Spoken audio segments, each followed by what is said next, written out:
The ropes cut deep into Marcus Chen's wrists as he struggled against the metal stake, driven into the hard desert ground. The twin sons of Kepler 442b beat down mercilessly, turning his work jumpsuit into a furnace. Sweat stung his eyes and his throat felt like sandpaper. His former crew had left him here 3 hours ago, taking his tools, his water, and his ship's repair contract with them. Should have seen it coming. Marcus muttered through cracked lips. The Galactic Mining Consortium didn't tolerate mechanics who asked too many questions about illegal excavation sites. When he discovered the protected archaeological markers they'd been destroying, he thought he was doing the right thing by reporting it. Instead, his own crew had turned on him. The desert stretched endlessly in all directions, nothing but orange sand and jagged rock formations. No settlements for hundreds of miles. No rescue ships would come looking for a missing contractor on a remote planet like this. Marcus tested the ropes again, feeling them slice deeper into his skin. The metal stake was buried too deep to budge. A strange sound echoed across the wasteland like wind chimes mixed with a cat's purr. Marcus lifted his head, squinting against the glare. At first he thought it was just heat mirages, but the sound came again, closer this time. Something was moving between the rock formations, something large. The creature that emerged from behind a boulder made Marcus forget his pain entirely. It stood nearly 8 feet tall on 4 powerful legs, with scales that gleamed like polished pearls in the harsh sunlight. Its massive wings were folded against its serpentine body, and intelligent golden eyes fixed on him with obvious concern. An albino dragon, unlike anything in the xenobiology textbooks, but this magnificent being was clearly in distress. Heavy chains bound its wings to its body, and some kind of electronic collar sparked around its neck. Burn marks and cuts covered its pristine scales.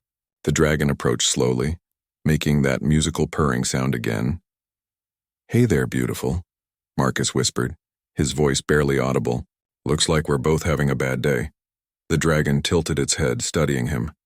Then it did something incredible. It began to carefully examine his restraints. Its claws, each the size of Marcus's hand, gently probed the ropes and the metal stake. The dragon's touch was surprisingly delicate for such a massive creature. More sounds echoed from the rocks. 2 more albino dragons emerged, both similarly chained and collared, both showing signs of abuse. The largest one, probably the leader, had a deep gash across its snout that was still bleeding. They moved with obvious pain, but approached Marcus with the same careful curiosity as the first. Marcus realized these weren't just random encounters. These dragons had been captured, tortured, and had probably escaped from wherever his former crew was working. The illegal mining operation must have been far worse than just destroying archaeological sites. The first dragon began digging at the base of the metal stake with its powerful claws. The other 2 positioned themselves to provide shade for Marcus, their massive forms blocking the brutal sunlight. Despite their own suffering, they were trying to help him. "You don't have to do this," Marcus said, though he knew they couldn't understand his words. "You should be getting yourselves to safety." But the dragons continued their rescue effort. The leader's golden eyes met Marcus's, and he saw something there that made his chest tight with emotion. These creatures weren't just intelligent, they were compassionate. They could have continued fleeing, but they'd stopped to help a stranger. The stake shifted slightly. The digging dragon paused, breathing heavily from the effort. Marcus could see that the electronic collar was causing it pain with every movement, sending small shocks through its nervous system. Whatever these collars were designed for, they were clearly meant to control through suffering. "Easy, friend," Marcus said softly. "Let me think about this." As a mechanic, Marcus had always been good at solving problems. His mind raced through possibilities. The ropes were too strong to break, and the stake was too deep to pull out by force. But the dragons had loosened it considerably. If he could just get the right angle. "Listen," Marcus said, looking directly at the lead dragon. "I need you to pull the stake, not dig around it. Pull straight up when I count to 3. The dragon tilted its head again, those intelligent eyes studying Marcus's face intently. Then something remarkable happened. The creature moved to the stake and gripped it with both front claws, positioning itself exactly as Marcus had indicated. 1, 2, 3. The dragon pulled with tremendous force just as Marcus threw his full weight sideways. The combination of leverage and raw strength finally freed the stake from the ground. Marcus fell hard onto his side, still bound to the metal rod, but at least he could move. Working together, they managed to position the sharp end of the stake against the ropes. The dragons seemed to understand immediately, using their claws to help saw through Marcus's restraints. When the ropes finally parted, Marcus nearly cried with relief. "Thank you," he said, rubbing his raw wrists. "Now let's see about getting those collars off you." The dragons backed away nervously when Marcus approached, and he realized they'd probably learned to fear anything that looked like their captor's equipment. Marcus sat down in the sand, making himself as small and non-threatening as possible. "I'm not going to hurt you," he said gently. "I'm going to help. Those collars are electronics, and electronics are what I do." The lead dragon approached cautiously. Up close, Marcus could see the intricate design of the collar. Definitely not standard mining equipment. This was sophisticated control technology, probably worth more than his old ship. Someone had invested serious money in capturing and controlling these magnificent creatures. Marcus examined the collar carefully, noting the shock contacts, the lock mechanism, and what looked like a tracking device. With the right tools, he could probably disable it. But his tools were gone with his treacherous crew. "I need to find another way," Marcus muttered, studying the electronic components. Something simple, something basic. That's when he noticed the collar's main weakness. The electronic lock was sophisticated, but it was powered by a simple battery pack, and batteries generated heat. In this desert environment, with the right application of thermal shock, Marcus looked at the dragons, then at the sun-baked rocks around them. He was starting to form a plan, but it would require trust from these magnificent beings and considerable risk for all of them. "Are you ready to get free?" Marcus asked the lead dragon. "Because I think I know how to do it." Marcus spent the next hour studying the electronic collars while the dragons rested in whatever shade they could find. The devices were more complex than he'd initially thought, but his years as a starship mechanic had taught him that every electronic system had a weakness. These collars were designed to control creatures through pain, but they weren't built to withstand extreme environmental conditions. The key was thermal shock. The battery packs were standard galactic issue, designed to operate within a specific temperature range. Push them outside that range too quickly, and the internal circuits would fail. Marcus just needed something that could get very hot very fast. "I need you to trust me," Marcus said to the lead dragon, whose massive head was now level with his as it lay in the sand. "This might hurt for a moment, but then you'll be free." The dragon's golden eyes studied him intently. Then, incredibly, it lowered its head further, exposing the collar's locking mechanism. The gesture was unmistakably one of trust. Marcus positioned himself carefully and began his plan. Using the metal stake as a reflector, he focused the intense sunlight from both suns directly onto the collar's battery pack. The concentrated heat was painful even to touch briefly, but Marcus held steady, adjusting the angle to maximize the thermal energy. Within minutes, the battery pack began to smoke. The collar's lights flickered erratically as its circuits overloaded. The dragon trembled but held still, trusting Marcus completely. Finally, with a satisfying electronic whine, the collar's lock mechanism released with a soft click. "Got it," Marcus shouted, pulling the heavy collar away from the dragon's neck. The moment it was free, the dragon's entire demeanor changed. It stretched its magnificent neck, unfurled its wings partially, and let out a sound that could only be described as relief. The musical purring became richer, more complex, almost like a song of gratitude. The other two dragons approached immediately, clearly understanding what had just happened. Marcus repeated the process with each of them, growing more confident with each success. As the last collar fell away, all three dragons began what could only be called a celebration. They stretched their wings, sang their musical songs, and even performed what looked like a joyful dance in the desert sand. But their celebration was cut short by a distant rumbling sound. Marcus shaded his eyes and looked toward the horizon. A cloud of dust was approaching fast. Vehicles. Probably the mining crew coming back to check on their disposal of one troublesome mechanic. The lead dragon followed Marcus's gaze and immediately understood the danger. It made a series of complex vocalizations to its companions, who responded with urgent musical replies. Then the leader turned to Marcus and did something that took his breath away. The dragon lowered itself completely to the ground and extended one wing toward him in an unmistakable invitation. It wanted Marcus to climb on its back. "Are you sure about this?" Marcus asked, though he could hear the vehicles getting closer. "I'm probably heavier than I look." The dragon's response was to shuffle closer and make an impatient huffing sound. Marcus didn't need to be asked twice. He grabbed onto the dragon's neck and pulled himself up onto its back, settling between two large spinal ridges that formed a natural saddle. The moment Marcus was secure, all three dragons launched themselves into the air with powerful wing beats that sent sand swirling in all directions. Marcus had flown in countless spacecraft, but nothing had prepared him for this. The dragons moved with a grace and power that was breathtaking, their massive wings catching the thermal updrafts with expert precision.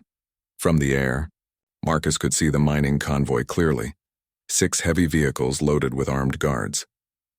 They'd reached his former prison site and were examining the broken stake and discarded collars. Even from this height, Marcus could see the anger in their body language. "They're not happy," Marcus shouted over the wind, though he doubted the dragon could understand him, but the dragon seemed to understand the situation perfectly. It banked sharply and led its companions toward a series of deep canyons several miles away. The rock formations would provide cover and make it nearly impossible for the ground vehicles to follow. As they flew, Marcus began to notice things he'd missed on the ground. The dragons weren't just randomly fleeing. They had a destination in mind. They were following specific landmarks, navigating with the confidence of creatures who knew this terrain intimately. The flight lasted about 20 minutes before the dragons began descending toward a hidden canyon. As they dropped lower, Marcus saw something that made his blood run cold. Scattered throughout the canyon floor were the remains of what had once been a thriving settlement. Not human structures, but something else entirely. The architectural style was organic, flowing, designed for creatures that could fly. "This was your home," Marcus said softly as his dragon landed gently on a flat area near what had once been the settlement's center. The 3 dragons moved through the ruins with obvious sadness, touching certain structures with their snouts, making soft keening sounds that spoke of loss and grief. Marcus followed at a respectful distance, beginning to understand the true scope of what had happened here. The destruction wasn't from natural causes. Blast marks scarred the organic walls, and scattered debris showed clear signs of deliberate demolition. This had been an attack, not an accident. The mining consortium hadn't just stumbled upon this place. They'd targeted it specifically. In what had once been the settlement's central plaza, Marcus found evidence that made him sick to his stomach. Massive cage structures, clearly designed to hold dragons, were scattered among piles of broken chains and destroyed electronics. The collars weren't just control devices. They were part of a systematic capture and imprisonment operation. The lead dragon approached him, carrying something in its mouth. It dropped the object at Marcus's feet and backed away. It was a data pad, heavily damaged but still partially functional. Marcus activated it with shaking hands.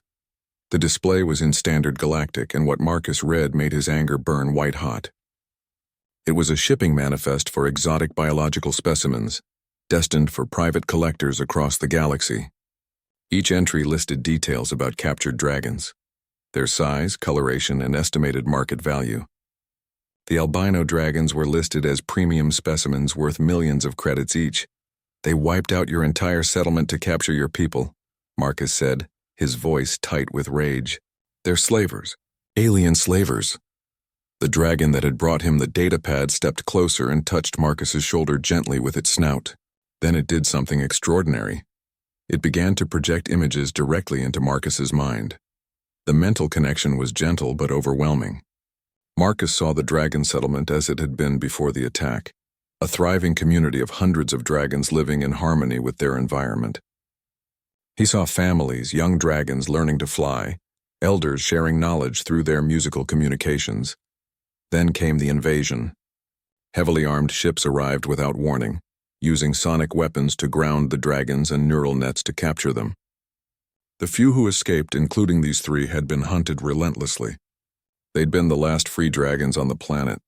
When the mental connection ended, Marcus found tears streaming down his face. The dragon stepped back, watching him with those incredible golden eyes, waiting for his reaction. "How many of your people are still alive?" Marcus asked. The dragon began projecting again, showing Marcus images of massive holding facilities hidden in the mining complex. Hundreds of dragons chained and collared being loaded onto transport ships. Some were already gone, sold to collectors across the galaxy, but many were still here waiting for transport. "We're going to get them back," Marcus said firmly. "All of them." The dragon tilted its head questioningly, and Marcus realized it didn't understand how one human could possibly challenge an entire mining consortium, with private armies and advanced weapons. Marcus smiled grimly. Because I know something they don't know about humans. We're really good at breaking things that shouldn't exist. The hidden canyon proved to be much larger than Marcus had initially realized. As the three dragons led him deeper into their former territory, he discovered an entire network of caves and tunnels carved into the canyon walls. The dragons had built their civilization both in the open air and underground, creating a complex society that had thrived for centuries. The lead dragon, who Marcus had started thinking of as Echo due to the complex harmonics of its vocalizations, guided him to a particularly large cave system. Inside, Marcus found something that made his heart race with possibilities: a dragon workshop.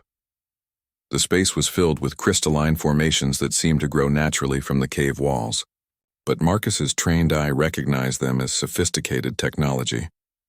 The dragons weren't just intelligent creatures, they were engineers and scientists in their own right. Their technology was biological rather than mechanical, but no less advanced for it. Echo approached one of the crystal formations and touched it with a claw tip. The crystal began to glow softly, displaying what looked like holographic schematics. Marcus moved closer, studying the three-dimensional images that rotated slowly in the air.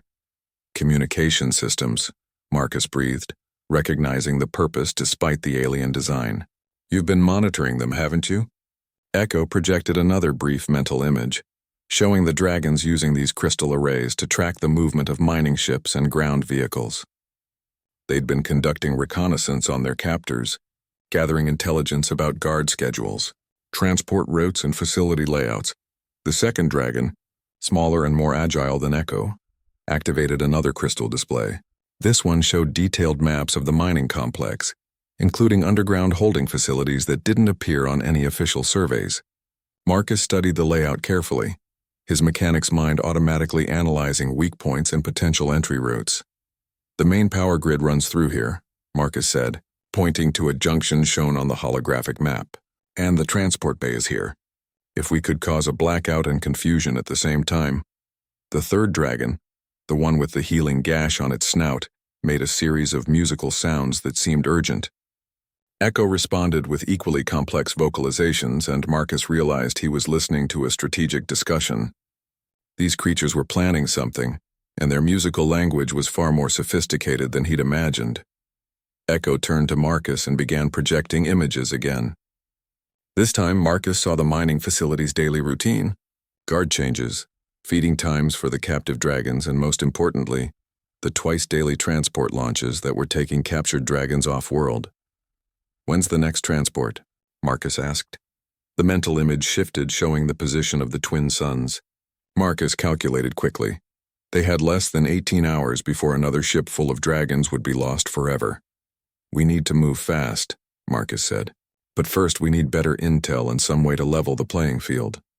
Echo led Marcus deeper into the cave system, to a chamber that took his breath away. The walls were lined with what looked like dragon scales, but as Marcus examined them more closely, he realized they were some kind of biological armor. The dragons had been preparing for war, but more importantly, scattered throughout the chamber were pieces of human technology, weapons, communicators, and tools that had been salvaged from previous mining operations. The dragons had been collecting and studying human equipment, learning their enemies' capabilities. Marcus picked up a damaged plasma rifle, checking its power cell and focusing assembly. With some work, it could be repaired. More promising was a military-grade communications scrambler, still in working condition. The dragons had unknowingly gathered the components for exactly the kind of operation Marcus was envisioning. "You magnificent creatures," Marcus said, grinning as he examined the salvaged equipment. "You've been preparing for this fight all along." Echo made what Marcus was beginning to recognize as an amused purring sound. Then the dragon moved to a specific section of the cave wall and carefully removed what looked like a scale. Behind it was a hidden compartment containing something that made Marcus's jaw drop. It was a complete schematic of the mining facility's security system, drawn on dragon biopaper in precise detail. Someone had been inside the facility recently enough to map every camera, every sensor, every automated defense system. One of you got inside, Marcus said, studying the incredibly detailed drawings. How? The answer came as another mental projection. Marcus saw one of the dragons, not one of these three, but a fourth companion, who was noticeably smaller than the others. This dragon had somehow infiltrated the facility by disguising itself as a captured prisoner, allowing itself to be taken inside while maintaining a secret communication link with its free companions. "Where is this dragon now?" Marcus asked, though he dreaded the answer. Echo's response was filled with urgency and fear. The infiltrator was still inside, still gathering intelligence, but its position was becoming more dangerous with each passing hour. The consortium guards were becoming suspicious, and discovery would mean certain death. "So we're not just rescuing prisoners," Marcus said grimly. "We're also extracting a spy who's been risking everything to help us." The wounded dragon stepped forward and began projecting its own images. Marcus saw detailed views of the facility's interior, guard stations, prisoner holding areas, and most critically, the location where the captured dragons were being prepared for transport. The conditions were horrifying.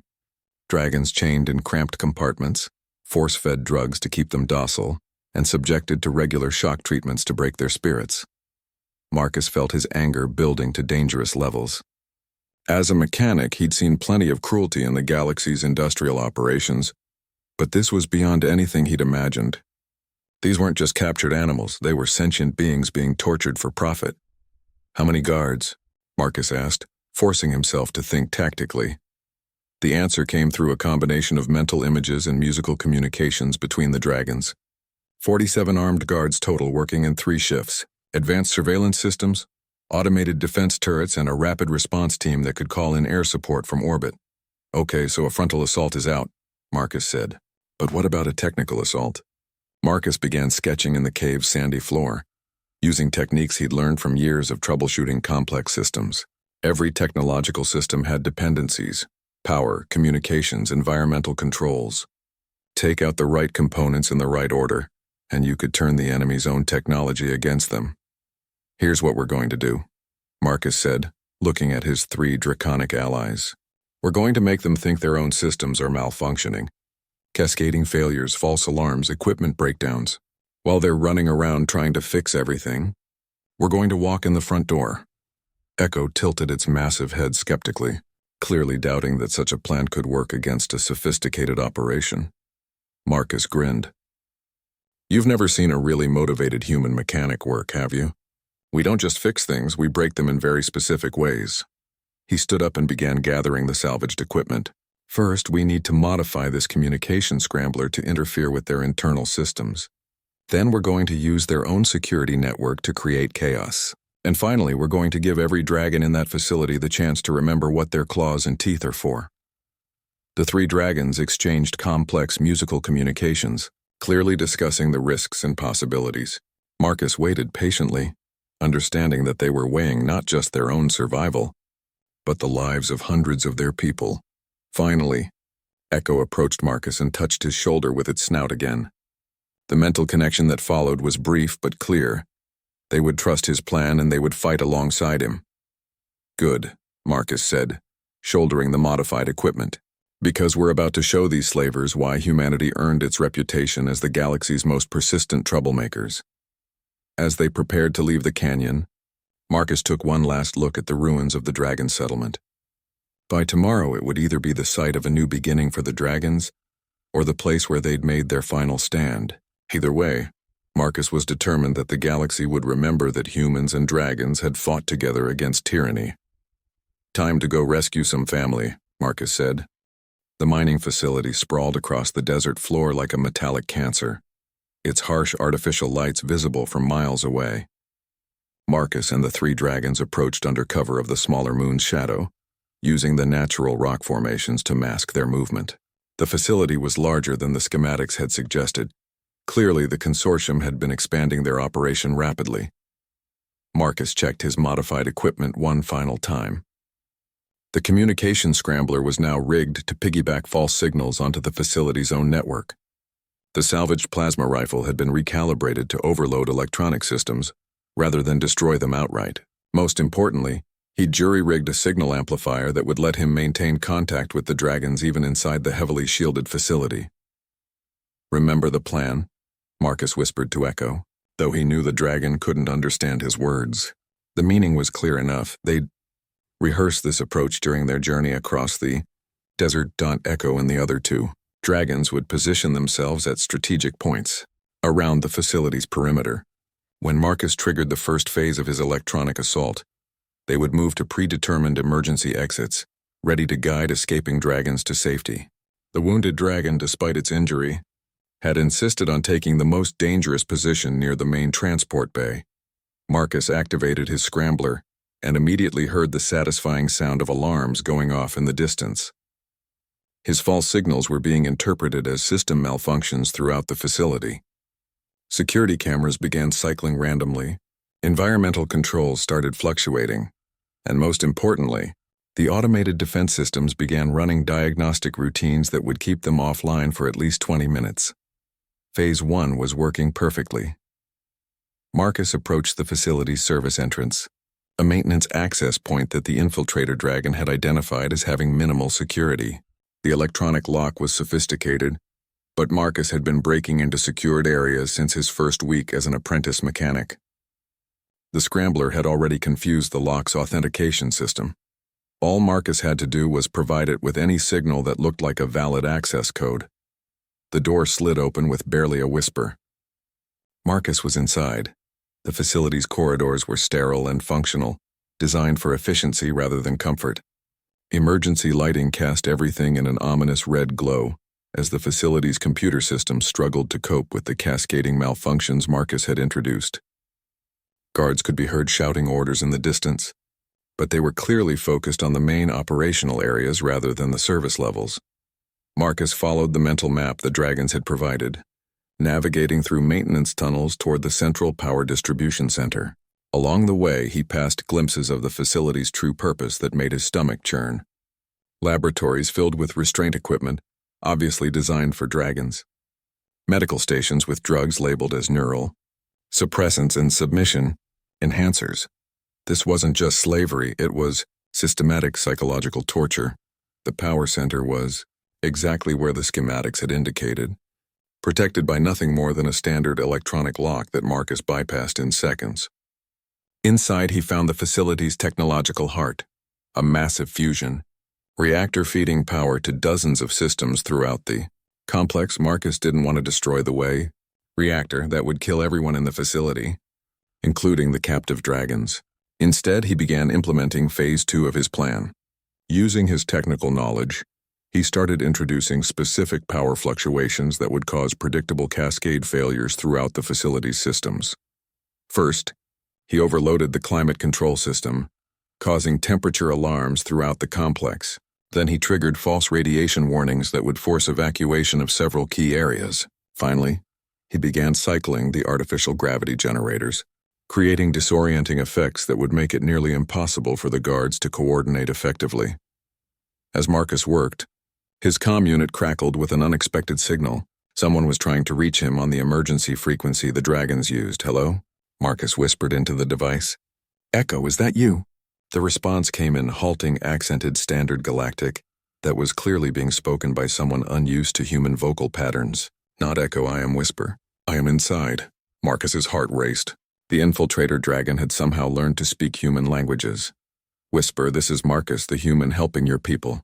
What's your status?" Guards suspicious. They increased security on holding levels. Many dragons prepared for immediate transport. "We have perhaps 1 hour before ships arrive. Can you reach the others? Can you tell them to be ready?" There was a long pause before Whisper responded. "Some can hear me. Others too drugged, too broken. They have been here too long." Marcus felt rage building in his chest again.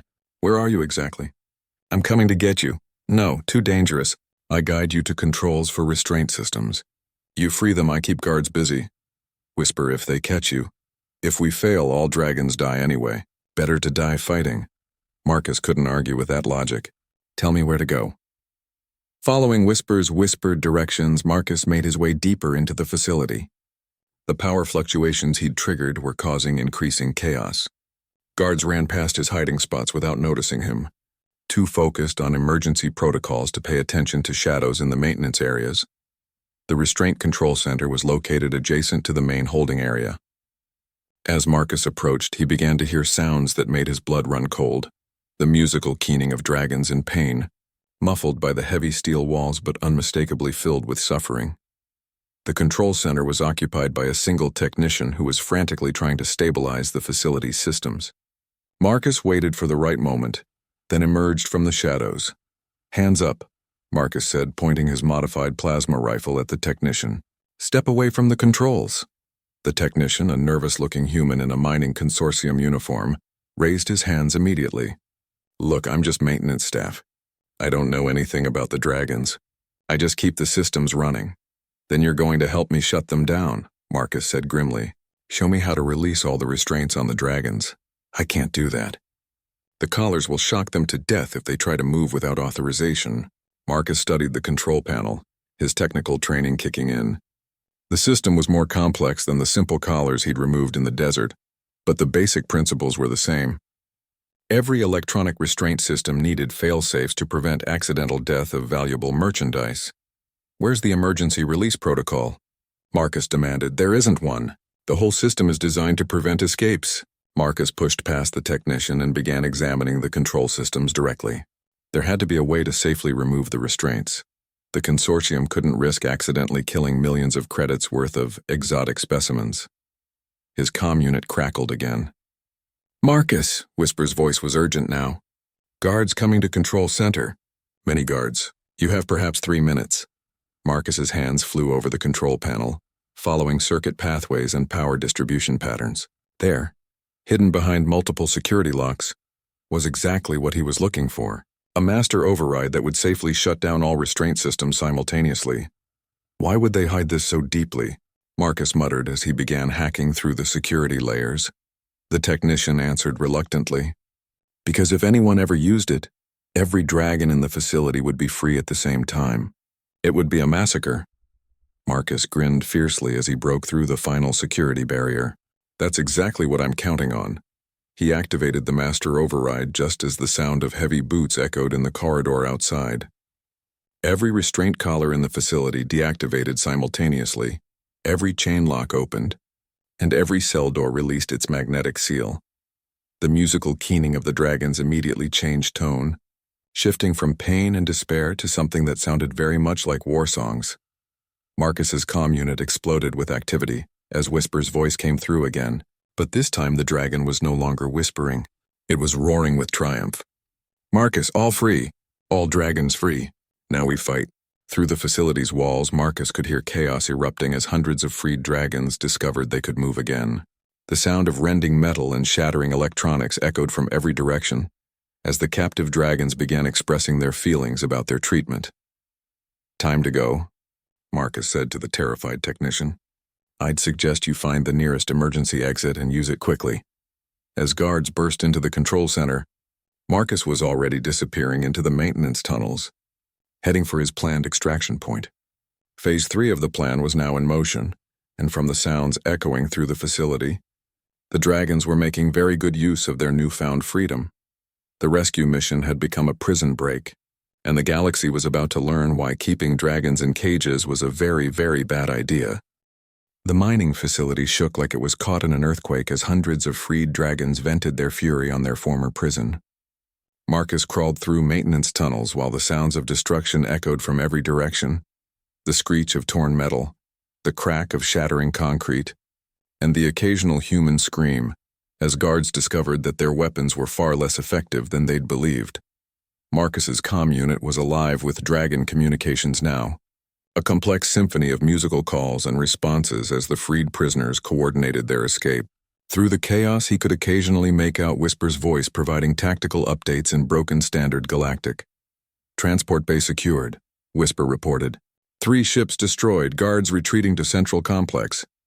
"Main holding area cleared," came another voice, this one unfamiliar but speaking with the same careful pronunciation. "Many injured, some too weak to fly." Marcus reached his extraction point, a service hatch that should open near where Echo and the others were positioned. He activated the override and pushed the hatch open. expecting to see the familiar desert landscape. Instead, he found himself face to face with a dragon he'd never seen before, massive even by dragon standards, with scales that shifted from silver to deep blue depending on the light. But this dragon was clearly exhausted and bore signs of prolonged captivity. Fresh scars covered its neck where a collar had recently been removed, and one wing hung at an odd angle. "You are Marcus," the dragon said, its mental voice touching his mind gently. "I am Storm that brings rain, elder of the third clutch. Whisper told us of your help. Are you all right?" Marcus asked, noting the dragon's obvious pain. "I will survive, but many of our people are not so fortunate. The consortium's conditioning has left many unable to fly, some unable even to walk. We need time to help them."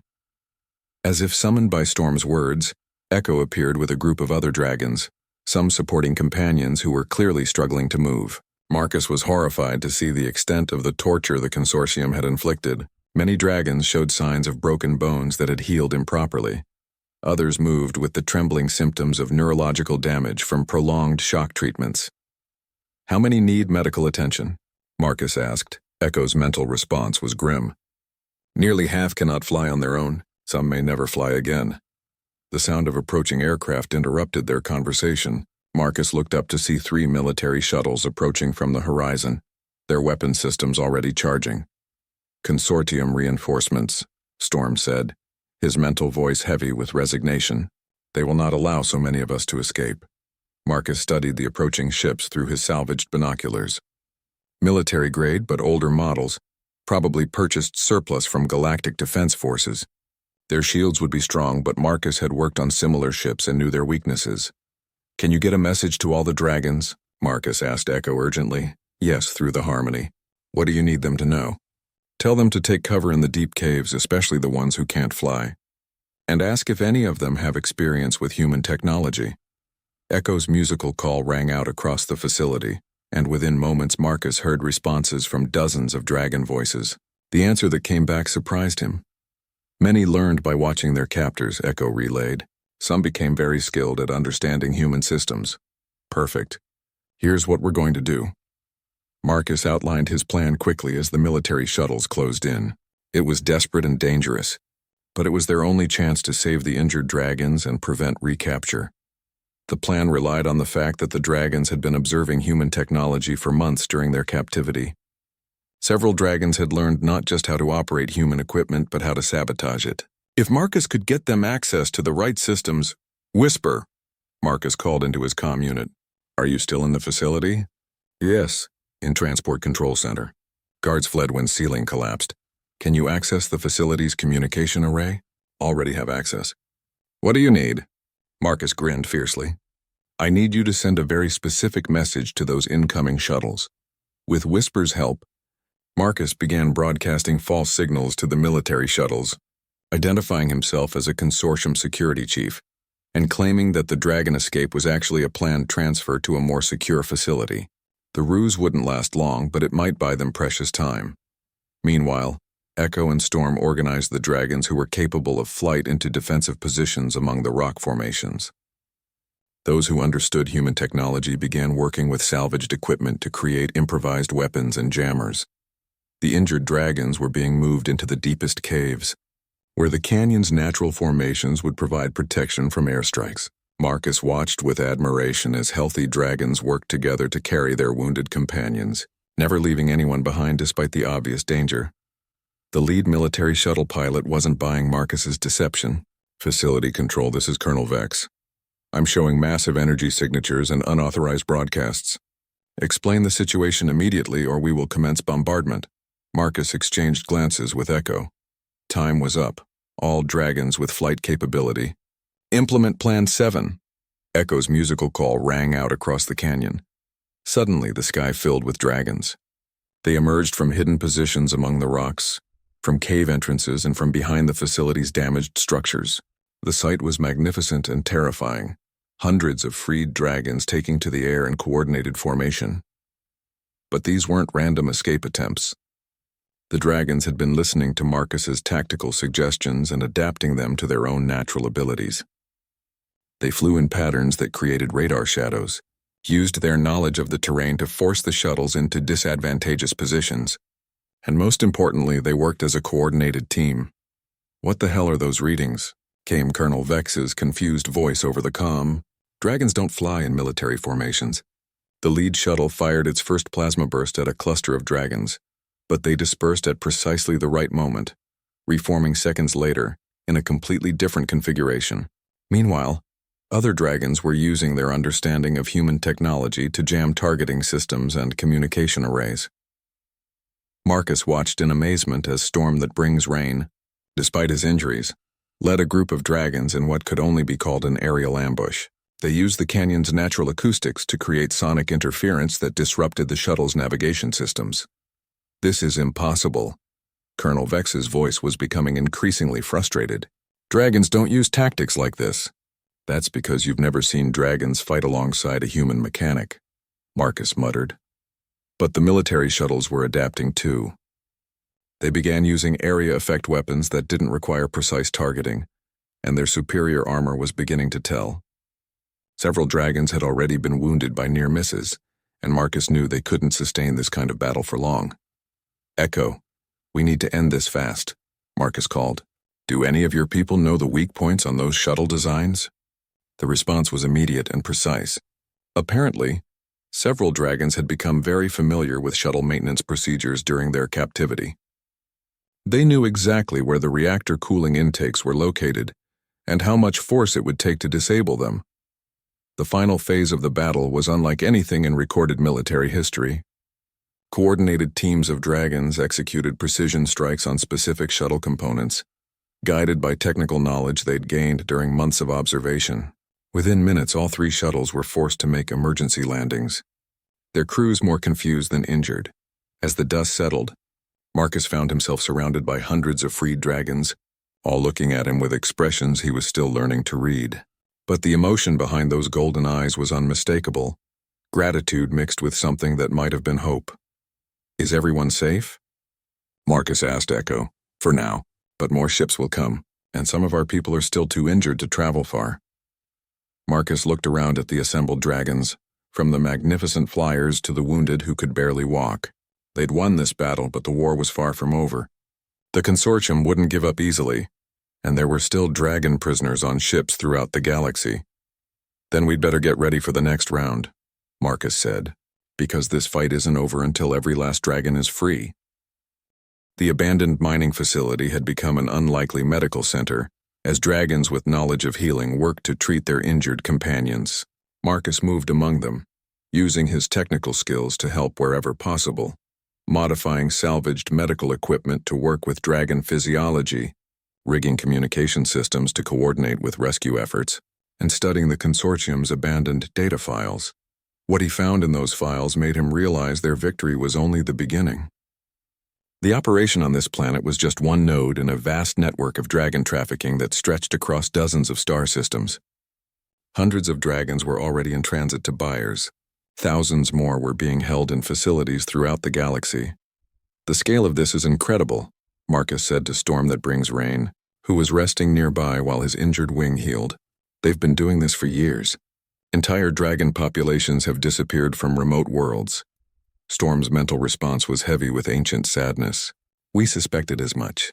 My people have traveled between worlds for millennia, but in recent generations many colonies have simply gone silent. We thought it was natural disaster or disease." Marcus pulled up a holographic display from the consortium's central computer. "Look at this shipping manifest. They have buyers lined up for the next 6 months. Private collectors, illegal research facilities, even some corporations that want dragons as exotic security systems." Echo approached, having overheard the conversation. The lead dragon had been coordinating with refugees from the facility, cataloging injuries and organizing search parties for any dragons who might still be hiding in the complex. "How many of our people are still out there?" Echo asked. Marcus cross-referenced the shipping records with the facility's inventory logs. "Based on these numbers, at least 3,000 dragons are currently in transit or being held at other facilities." The weight of that number settled over them like a dark cloud. They'd freed perhaps 400 dragons from this facility, but thousands more were still trapped in the consortium's slave trade network. "We cannot leave them," Storm said firmly. But we also cannot fight the entire consortium with what remains of our strength. Marcus studied the data more carefully, looking for patterns and weaknesses. The consortium was large and well-funded, but it was also spread thin across multiple operations. And like any large criminal organization, it had vulnerabilities. What if we don't have to fight the whole consortium? Marcus said slowly. What if we could turn their own system against them? He pulled up the communication logs and shipping schedules. Look at this. The entire operation depends on a central coordination facility that manages all the transport schedules, payment processing, and buyer communications. It's located on a space station in the Epsilon sector. Echo tilted its massive head thoughtfully. You're suggesting we attack their command center? Not attack, infiltrate. With the right access to their computer systems, we could do a lot more than just free a few hundred dragons. We could expose the entire operation to the Galactic Council, freeze their financial assets, and send rescue coordinates to every holding facility in their network. Whisper's voice crackled through the comm system from somewhere deep in the facility ruins. Marcus, you should see what I found in the security chief's office.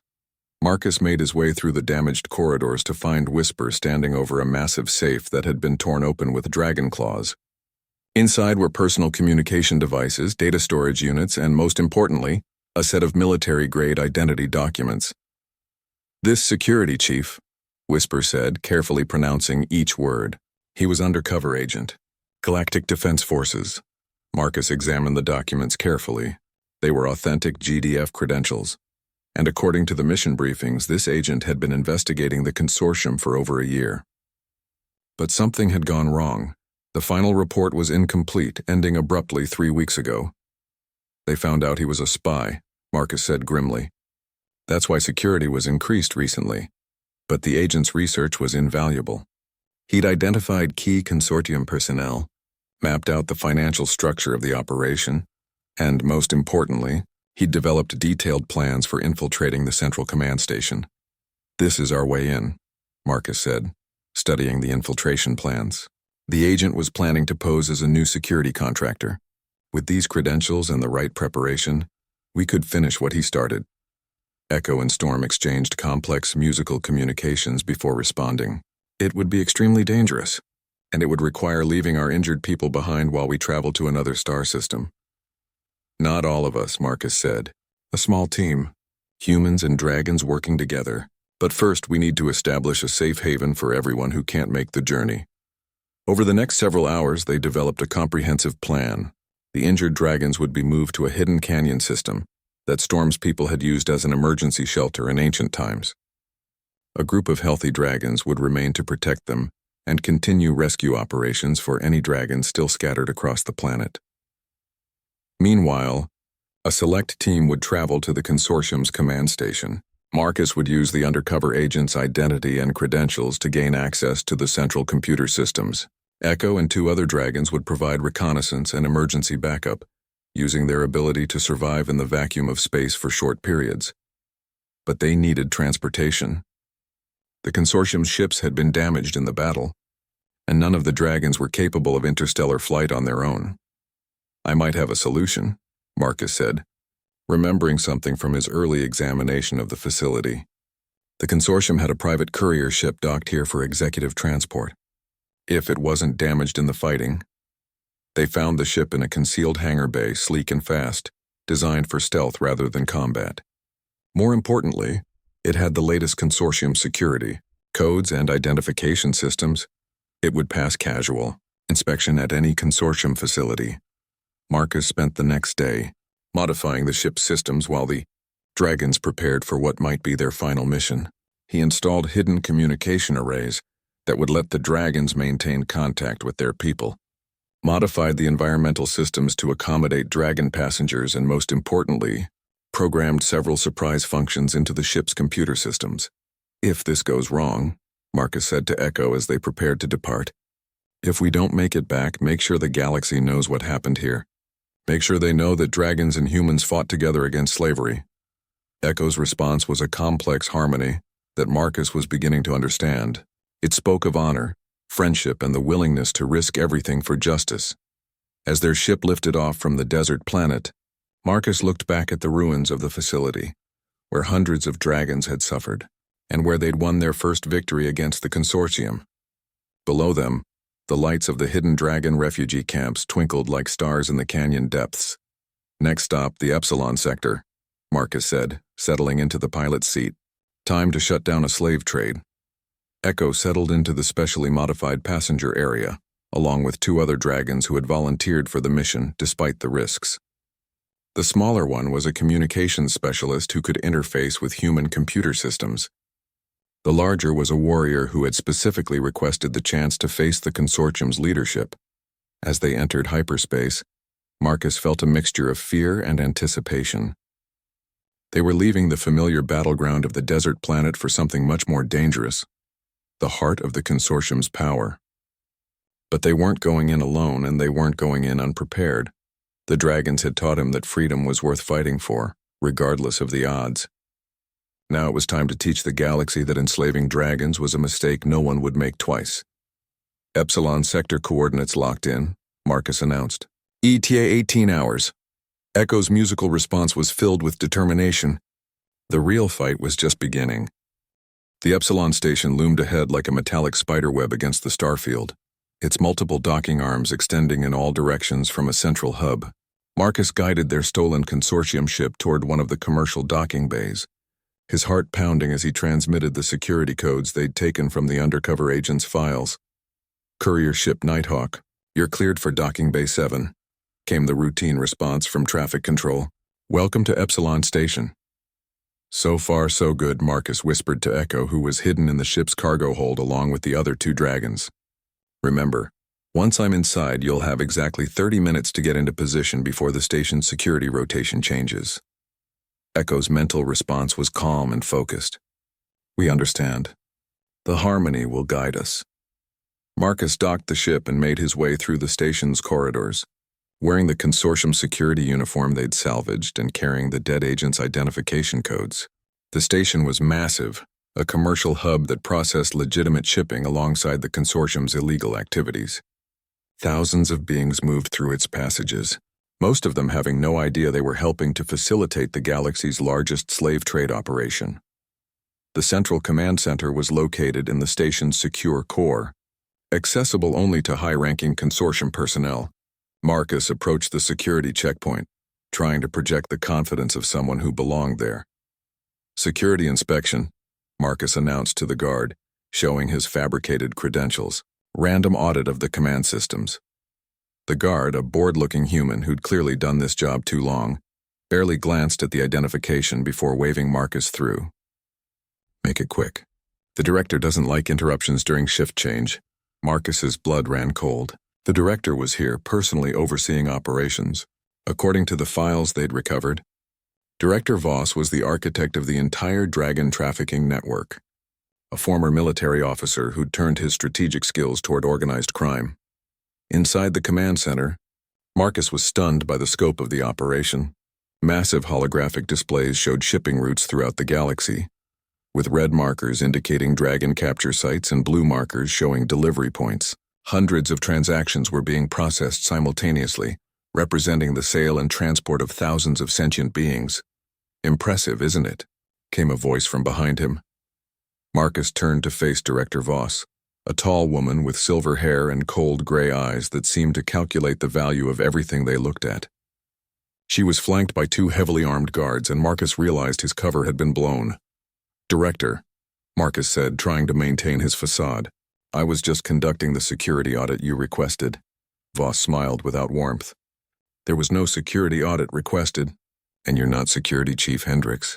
He's been dead for 3 weeks, along with any chance of GDF interference in our operations." The guards stepped closer, their weapons trained on Marcus. But before they could act, the station's lights flickered and an alarm began sounding. "External breach in docking bay 7, came an urgent announcement over the station's communication system. Multiple unidentified contacts approaching the central hub. Voss's expression shifted from smugness to concern. "What kind of contacts?" The answer came as Echo and the other dragons burst through the command center's reinforced windows in a shower of crystalline fragments. The station's artificial gravity and atmosphere were maintained by force fields, allowing the dragons to survive in the vacuum of space long enough to reach their target. The guards immediately opened fire, but dragon scales proved remarkably resistant to standard plasma weapons. Echo landed directly in front of Marcus, shielding him with one massive wing while the other two dragons began systematically destroying the command center's computer banks. Impossible, Voss breathed, staring at the magnificent creatures she'd spent years hunting and enslaving. Dragons can't survive in vacuum. They can't coordinate attacks like this. That's what happens when you underestimate your victims, Marcus said, pulling out his modified plasma rifle. They learn to fight back. Echo's mental voice touched his mind urgently. Marcus, we have found the central database. But there are automated lockouts. We need your technical skills. Marcus dove toward the main computer terminal, ignoring the plasma bolts that seared the air around him. His fingers flew over the controls, using every trick he'd learned as a mechanic to break through the consortium's security systems. Stop him, Voss shouted to her guards. If he accesses those files, our entire network will be exposed. But the dragons had other ideas. The communications specialist began projecting a complex musical harmony that somehow interfered with the guards' targeting systems, while the warrior dragons systematically dismantled their weapons with precision claw strikes. Marcus found what he was looking for, the master database containing every detail of the consortium's operations. Shipping schedules, financial records, buyer lists, and most importantly, the locations of every dragon being held throughout the galaxy. Got it, Marcus announced as he initiated a galaxy-wide data burst, sending everything to the Galactic Council GDF command and every major news network in known space. Voss lunged toward the emergency destruction controls, but Echo intercepted her with one massive claw, pinning her against the wall with just enough pressure to keep her immobile without causing permanent harm. You have no idea what you've done, Voss snarled. The consortium has resources you can't imagine. Political connections, military contracts, corporate partnerships. This won't stop us. Marcus looked up from the computer terminal where data was still streaming to destinations across the galaxy. Maybe not permanently, but it'll stop you long enough for those dragons to be freed.